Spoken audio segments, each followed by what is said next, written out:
Hello दोस्तों, नमस्ते, प्रणाम, जय श्री राम जी, राधे राधे। आप सबके स्वागत करती हूँ अपने यूट्यूब चैनल में। मेरे प्यारे भाइयों, बहनों, सखियों, सहेलियों, दीदी, माताएं को स्वागत करती हूँ अपने यूट्यूब चैनल में। तो आज मैं बहुत ही प्यारा मड़वे में गहना चढ़ाते समय का गीत लेकर आई हूँ, तो आप लोग बने रहिएगा। गीत अच्छा लगेगा तो जरूर कमेंट कर दीजिएगा कि मुझे भी अच्छा लगे, और गीत वीडियो को लाइक करिएगा, आधा अधूरा करके मत दिएगा। हमारे इस गीत को लास्ट तक, शुरू से लेकर लास्ट तक सुनिएगा, तो बने रहिएगा। चलिए मैं सुनाने जा रही हूँ। बीतल जाल रतिया सुहानी, भसुर साले कहाँ छिपल बानी। बीतल जाल रतिया सुहानी, भसुर साले कहाँ छिपल बानी। लहंगा चढ़ाई रउआ सड़िया चढ़ाई, लहंगा चढ़ाई रउआ सड़िया चढ़ाई। सुटवा चढ़ाई मन मानी, भसुर साले कहाँ छिपल बानी। सुटवा चढ़ाई मन मानी, भसुर साले कहाँ छिपल बानी। बीतल जाल रतिया सुहानी, भसुर साले कहाँ छिपल बानी। बीतल जाल रतिया सुहानी, भसुर रउरा आंगने में बानी।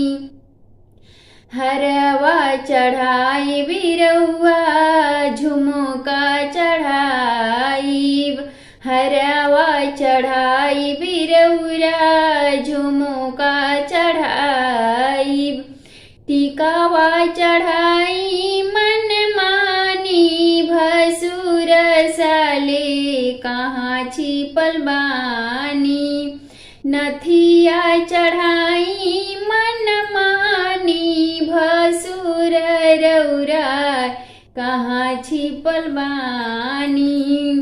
नथिया चढ़ाई मन मानी, भसुर साले कहाँ छिपल बानी। पायल चढ़ाई रउरा डड़कस चढ़ाई, पायल चढ़ाई रउरा कमर बंद चढ़ाई। बिछुआ चढ़ाई मन मानी, भसुर साले कहाँ छिपल बानी। बिछुआ चढ़ाई मन मानी, भसुर साले कहाँ छिपल बानी। बीतल जाल रतिया सुहानी, भसुर साले कहाँ छिपल बानी। कंगन चढ़ाई रउआ चूड़िया चढ़ाई, कंगन चढ़ाई रउरा चूड़िया चढ़ाई। अंगूठी चढ़ाई मन मानी, भसुर साले कहाँ छिपल बानी। अंगूठी चढ़ाई मन मानी, भसुर साले कहाँ छिपल बानी। बीतल जाल रतिया सुहानी, भसुर साले कहाँ छिपल बानी। बीतल जाल रतिया सुहानी, भसुर साले कहाँ छिपल बानी।